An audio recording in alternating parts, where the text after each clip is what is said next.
ओर से आप लोगों को प्रणाम। हमारा सर्दी के दिनों में कुछ भी बहुत रोग हो सकता है वो कि हम लोग तो खट्टा पिट्टा ज़्यादा खाते हैं हम। तो क्या करिए आप एक गिलास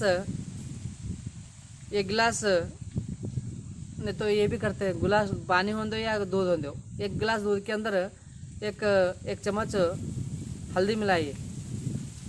पैकेट का हल्दी नको, घर के अंदर हल्दी का लाकर कूट कर उसका पाउडर करके रख दिए। एक हल्दी का घर का एक पाउडर हल्दी का एक चम्मच, उसको अच्छा उबाल कर उसके अंदर नींबू का रस मिलाकर पीने से और कफ खांसी कम होता। ऐसे कर देखिए। प्रणाम।